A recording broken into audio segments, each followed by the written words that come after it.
네, 오늘의 이슈를 위해서 두 분 모셨습니다. 손정혜 변호사, 승재현 형사정책연구원 박사님 모셨습니다. 안녕하세요. 네, 안녕하십니까. 안녕하세요. 네, 방금 검찰이 정우성 전 비서관에 대해서 징역 2년 6개월을 구형했는데요. 정 전 비서관도 아무래도 소회가 남다를 것 같아요. 최후 진술에서 굉장히 많은 말들을 쏟아냈다면서요. 네네. 최후 진술에 보면 네. 자기가 실수했는 부분을 인정한다. 하지만 내가 과했던 점도 있다. 그리고 그렇지만 그런 과했던 점이 절대로 부당하거나 불법하거나 위법한 것은 아니다. 보통 대통령이 지인에게 그런 어떤 자기의 어떤 그 통치행, 네. 그런 어떤 의견 같은 걸 물어보는 일은 충분히 네. 통치행위로서 가능한 일이다.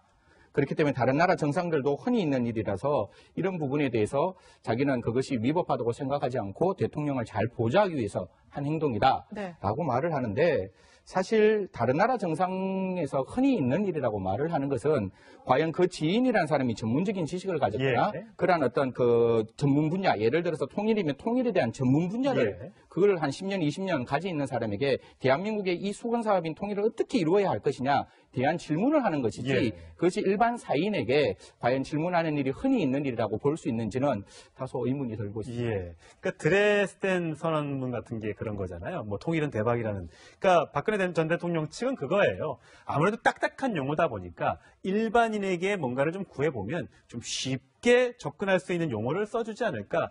그래서 최순실 씨한테 보여줬던 것이지. 실제 고치지도 않았고 고쳤다 하더라도 아주 일부분에 불과하다 이렇게 주장을 하거든요. 그러니까 오늘 최후 진술에서 정우성 비서관이 한 핵심의 요지는 네. 의도에 대해서 우리가 악의적인 의도가 아니라 선의로 이렇게 실정법을 위반했다. 다만 내가 의도는 그렇게 선했을지 모르겠지만 결론적으로는 실정법을 위반한 부분 아닙니까? 그 부분에 대해서는 내가 책임을 지겠다 이렇게 최후 변론에서 얘기하면서 그러면서 나도 사실은 새벽까지 일을 하고 청와대 소파에서 잠시 새벽에 뜬잠 자고 새벽에 청소 아줌마랑 눈을 뜨고 그럴 정도로 열심히 일을 하면서 내 관리도 많이 하고 가족들한테 미안할 정도로 경무에 시달렸는데 결론적으로는 이런 어떤 형사재판을 받게 돼서 굉장히 송구하고 안타깝다라는 심정을 얘기를 했거든요. 사실은 좀 억울한 점은 있지만 실정법 위반에 대해서는 처벌을 받겠다. 좀 선처해달라. 그게 최후 진실의 요지였습니다. 네. 정우성 전 비서관의 최후 진술에서 통탄스러운 일이지만 운명이라 생각하고 말씀하신 것처럼 박 전 대통령을 보좌하는 행위가 조금 과했지 그게 뭔가 범법행위라든가 뭔가 부당한 일을 했다고 생각하지는 않는다. 이렇게 굉장히 강한 어조로 얘기를 했는데 일단 근데 정 전 비서관이 지금 박 전 대통령 재판을 이제 그 선고를 기다리냐가 5개월 동안 미뤄져서 이제야 결심이 된 거잖아요. 그런 와중에 근데 박 전 대통령 재판이 이제 더 미뤄지게 돼서 이게 앞으로 어떻게 되는 건지 좀 궁금하거든요. 원래 이렇게 그 재판을 조금 선고 기일을 연기하고 재판을 추정한다고 하거든요. 그렇게 해놓은 이유 중에 뭐냐면 이 비밀 누설 행위의 직접적인 지시 행위는 박 전 대통령이고 공범으로 분류될 수 있기 때문에 박 전 대통령에 대한 이 부분이 수사 재판이 상당 부분 이루어져서 같은 혐의이기 때문에 공범의 같은 혐의이기 때문에 선고도 비슷한 시점이 일어나야 실체 진실에 맞는 또 적당한 판결이 가능하기 때문에 좀 밀어놨는데 이제는 더 미룰 수가 없는 거죠. 왜냐하면 지금 법원이 박 전 대통령과 함께 선고를 하는 건 불가능하다. 지금 방금 속보가 전해지고 있습니다. 왜냐하면 구속기한이 11월 19일 날 만료가 그게 됐거든요. 이미 한 번 연장된 거잖아요. 네, 그러니까 지금 벌써 1년째 구속돼 있는 상태잖아요. 네, 그렇기 때문에 박 전 대통령 사건이 언제까지 갈지 모르는 불확실한 상황에서 이 사건을 재판을 안 하는 거는 어렵다라고 판단하신 걸로 보이고요. 그리고 박 전 대통령이랑 같이 선고하면 좋겠지만 그렇지 않다고 하더라도 그게 그 위법하거나 부당한 게 전혀 아닙니다. 그래서 먼저 선고하겠다라고 지금 얘기하신 것 같습니다. 선고일이 잡혔네요. 11월 15일. 보통 이제 구형 결심 공판이 있고 나서 한 3주 정도 뒤에 하니까 11월 15일일 것 같은데 자, 박근혜 전 대통령 재판부와 정호성 전 비서관, 그다음에 안종범 전 정책조정수석의 재판부가 같은 재판부입니다. 만약에 구형이 된 대로 어떻게 이제 선고가 날지는 모르겠습니다만 만약에 유죄가 나온다면 박 전 대통령의 그 선고 결과에도 영향을 미치지 않겠습니까? 근데 사실은 정우성 전 비서관 지금 거의 대부분은 자백하는 취지거든요. 네. 그런 실정법을 위반한 걸 인정하고 있기 때문에 유죄가 나올 수밖에 없는 상황이고 남은 건 양형입니다. 실형이 나올지 집행유예가 나올지 이것만 사실 1심 재판부가 고심하면 되지 않을까라는 생각이 들고요. 그렇기 때문에 사실은 박 전 대통령에 대한 혐의 부분 내가 이렇게 구체적으로 지시했는 것과 상관없이 정우성 비서관은 비밀 누설을 한 거를 인정하고 있기 때문에 비밀 누설 혐의는 인정이 된다.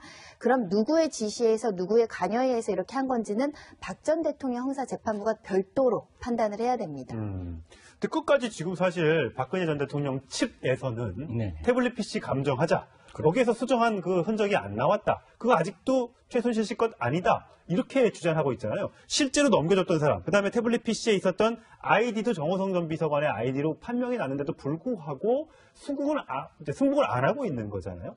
이렇게 되면 어떻게 될지. 사실 이제 이게 같은 공범이면 일반 국민의 입장에서는 그 공범들이 똑같이 유죄와 똑같이 무죄가 나야 된다. 아니면 무죄면 무죄, 유죄면 유죄가 예. 나야 되는데 본 사건 같은 경우에는 정호성의 입장에서는 자기가 비밀 누설에 그 공무상 기밀을 누설했는 부분을 인정하는데 그것이 구체적인 박 전 대통령의 지시에 의해서 했느냐? 사실 지시를 받지 않았다면 박 전 대통령의 입장에서는 사실 공무상 기밀 누설을 하라고 의도했는 게 아니기 때문에 그 부분에 대해서는 당연히 유무죄 판단이 달라질 수 있는 것이고 결국 정호성 재판이 11월 15일 날 유죄가 난다 할지라도 당연히 박 전 대통령의 어떤 지금은 이제 사선 변호인 없지만 국선 변호인 온다면 그 태블릿 PC가 처음 이러한 국정농단 사건의 스타트를 만들었기 때문에 그런 어떤 기폭제로서의 어떤 증거 채택에 대한 어떤 그 불합리성을 주장하는 것은 계속 주장하리라고 생각합니다. 마지막으로 하나 더 여쭤보면 지금 이미 1년을 지금 복역을 했잖아요. 근데 구형이 2년 6개월입니다. 이미 1년 정도 살았기 때문에 만약에 징역 1년이 선고가 되면 1년을 이미 살았기 때문에 석방이 되는 것이고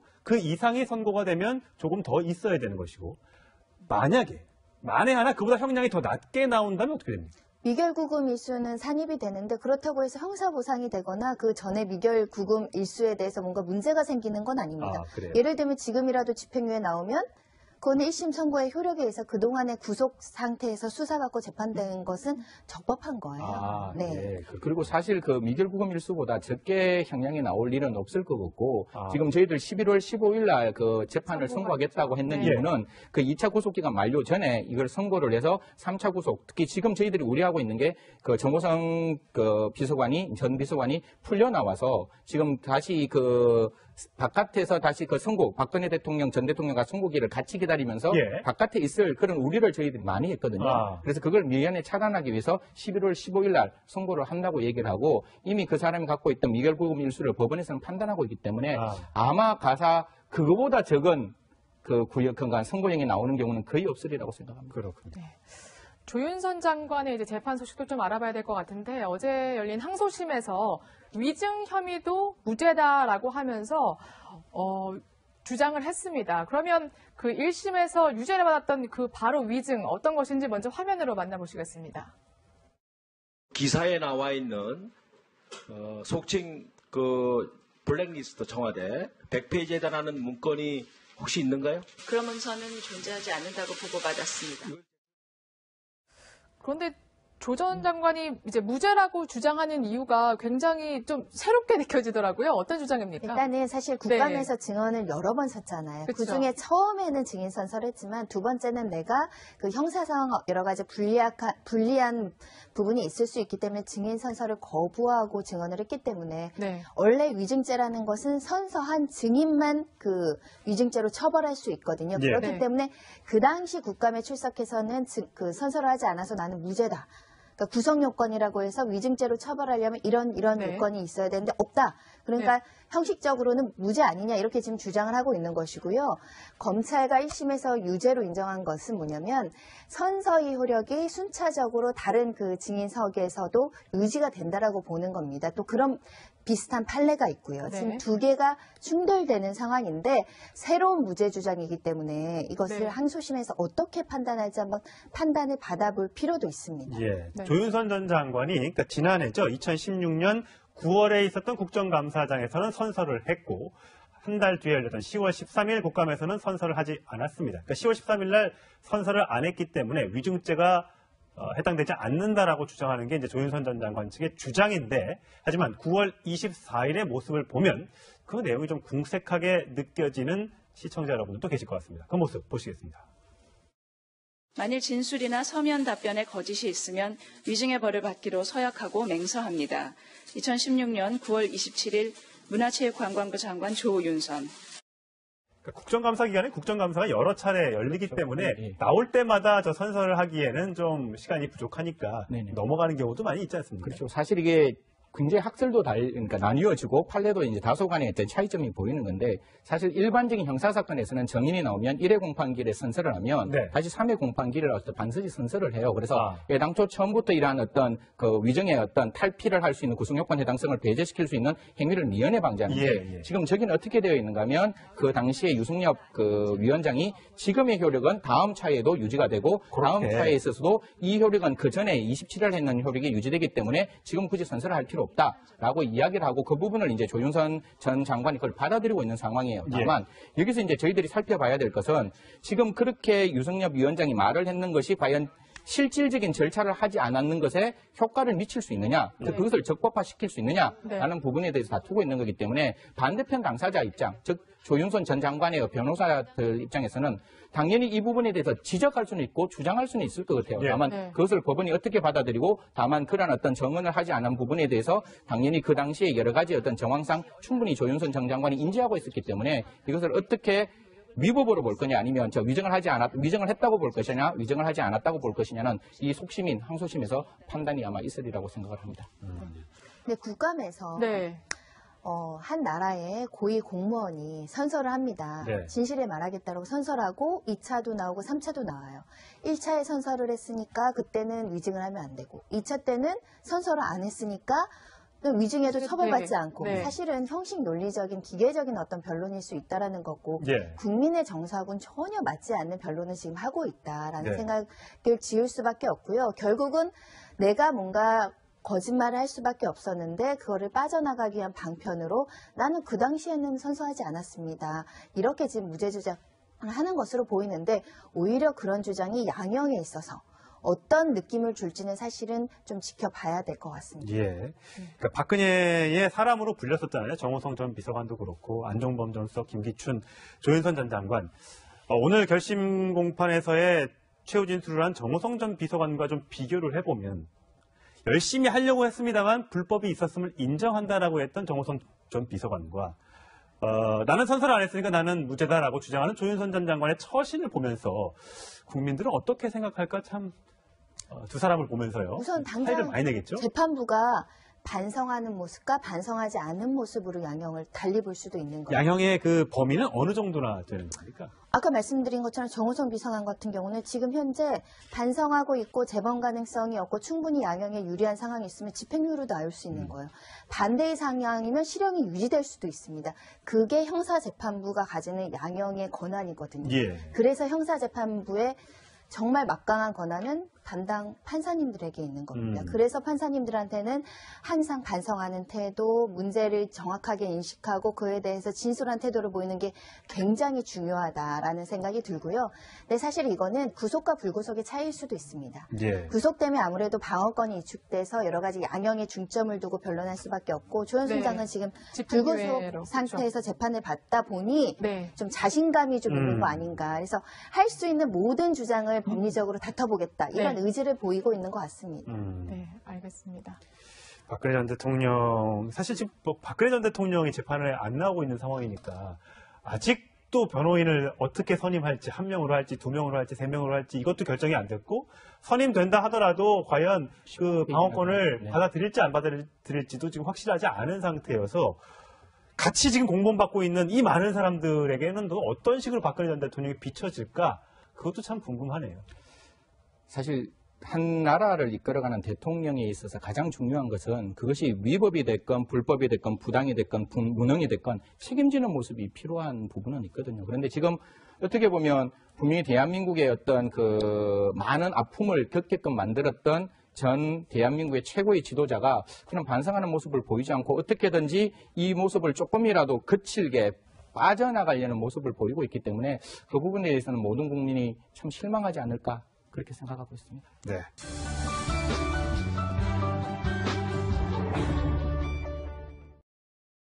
네, 오늘의 이슈를 위해서 두 분 모셨습니다. 손정혜 변호사, 승재현 형사정책연구원 박사님 모셨습니다. 안녕하세요. 네, 안녕하십니까. 안녕하세요. 네, 방금 검찰이 정호성 전 비서관에 대해서 징역 2년 6개월을 구형했는데요. 정 전 비서관도 아무래도 소외가 남다를 것 같아요. 최후 진술에서 굉장히 많은 말들을 쏟아냈다면서요. 네네. 최후 진술에 보면 자기가 실수했는 부분을 인정한다. 하지만 내가 과했던 점도 있다. 그리고 그렇지만 그런 과했던 점이 절대로 부당하거나 불법하거나 위법한 것은 아니다. 보통 대통령이 지인에게 그런 어떤 자기의 어떤 그 통치행, 네. 그런 어떤 의견 같은 걸 물어보는 일은 충분히 네. 통치행위로서 가능한 일이다.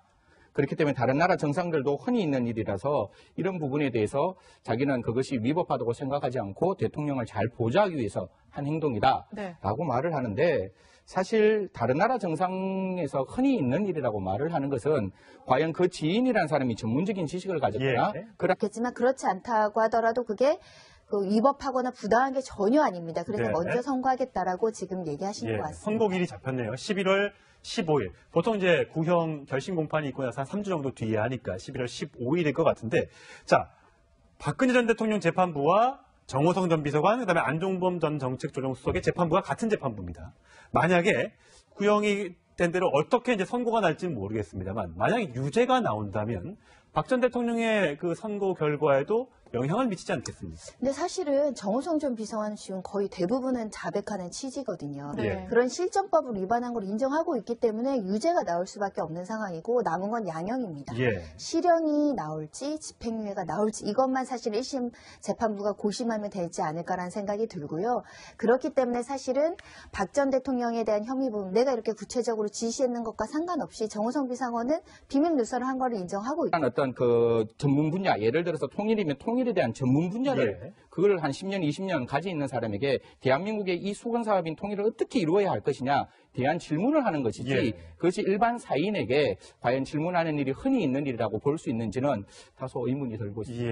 그러니까 드레스덴 선언문 같은 게 그런 거잖아요. 뭐 통일은 대박이라는. 그러니까 박근혜 전 대통령 측은 그거예요. 아무래도 딱딱한 용어다 보니까 일반인에게 뭔가를 좀 구해보면 좀 쉽게 접근할 수 있는 용어를 써주지 않을까.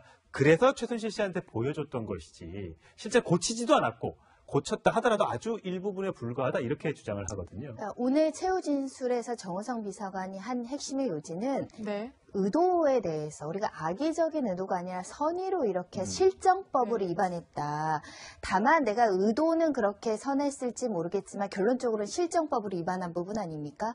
그 부분에 대해서 내가 책임을 지겠다 이렇게. 근데 박 전 대통령 재판이 이제 더 미뤄지게 돼서 이게 앞으로 어떻게 되는 건지 좀 궁금하거든요. 원래 이렇게 그 재판을 조금 네. 선고 기일을 연기하고 재판을 추정한다고 하거든요. 그렇게 해놓은 이유 중에 뭐냐면 이 비밀 누설 행위의 직접적인 지시 행위는 박 전 대통령이고 공범으로 분류될 수 있기 때문에 박 전 대통령에 대한 이 부분이 수사 재판이 상당 부분 이루어져서 같은 혐의이기 때문에 공범의 같은 혐의이기 때문에 선고도 비슷한 시점이 일어나야 실체 진실에 맞는 또 적당한 판결이 가능하기 때문에 좀 밀어놨는데 이제는 더 미룰 수가 없는 거죠. 왜냐하면 지금 법원이 박 전 대통령과 함께 선고를 하는 건 불가능하다. 지금 방금 속보가 전해지고 있습니다. 왜냐하면 구속 기한이 11월 19일 날 만료가 그게 됐거든요. 이미 한 번 연장된 거잖아요. 네, 그러니까 지금 그러니까 벌써 1년째 구속돼 있는 상태잖아요. 네, 그렇기 때문에 박 전 대통령 사건이 언제까지 갈지 모르는 불확실한 상황에서 이 사건을 재판을 안 하는 거는 어렵다라고 판단하신 걸로 보이고요. 네. 그리고 박 전 대통령이랑 같이 선고하면 최후부 변론에서 얘기하면서